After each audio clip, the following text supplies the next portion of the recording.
Now we move on to shift in a supply curve.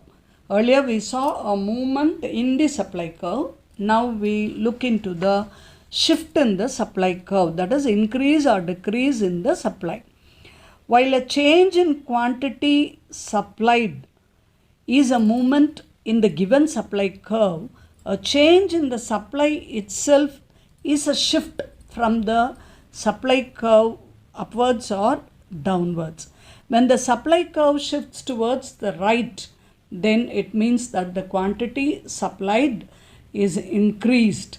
When the supply curve shifts to the right, more is offered for sale. In picture 27, you can see two shifts of supply curve. That first one, let me see. OP on y-axis shows the price. OQ1 shows the quantity on x-axis. The quantity supplied rises from OQ to OQ1 when the price is OP.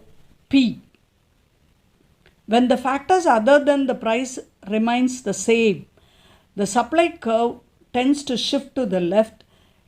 It's called as decrease in supply. Whereas when the supply curve tends to shift to the left, it is offered to the sale at less in the sale. That is in figure 27, second figure.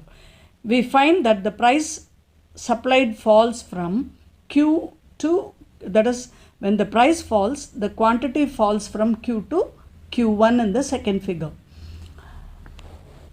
A change in the price itself will result in a movement along the supply curve and a change in quantity supplied.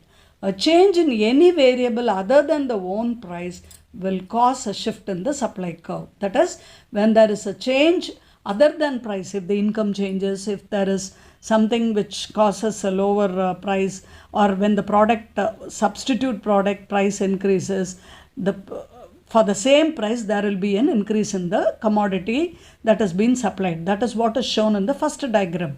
For the same price P, the quantity moves from Q to Q1. So there is a shift in the supply curve itself. But for the next diagram, when the price is the same, but the substitute product decreases in its price, here the supply immediately reduces to Q1. So when there is an upward shift, it is less in the quantity. When there is a downward shift, there is an increase in the quantity that has been supplied in the market. That is what is exhibited in the figure 27. Now we move on to the next heading, namely elasticity of supply. As we already know, the contraction or expansion of the number of units in the market due to the change in price is called as elasticity of supply.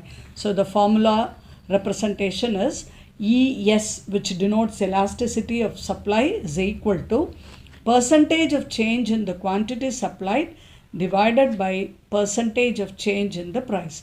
That means delta Q by Q divided by delta P by P, that is equal to Q by P into P by Q.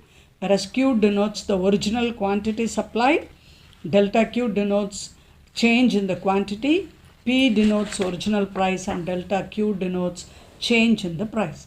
Here you do have an example explained there. The price of the commodity X increases from 2000 per unit to 2100 per unit. So delta P is 100 now. And consequently, the quantity supplied rises from 2500 to 3000 units. So delta Q is 500. Calculate the elasticity of supply. So as per formula, elasticity of supply is delta Q by delta P, that is 500 divided by 100 into the original units by original price divided by the original quantity, that is 2000 by 2500. So that is equal to 4. Elasticity of supply is 4 units. Now types of supply elasticity. Elasticity of supply can be classified into 5 types. Let us see one after the other. Perfectly inelastic supply. Now please refer to figure number 28 in the page number 2.81. Here the quantity supplied is given on the x-axis and the price on the y-axis. For the price OP, the quantity that the producer is ready to sell is OQ. When the price increases to P1 also, the producers supply the same amount OQ only. So the supply curve is a vertical line over here.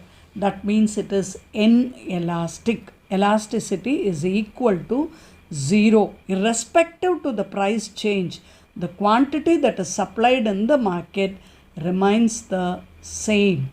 This shows that there is no response of supply to the change in the prices.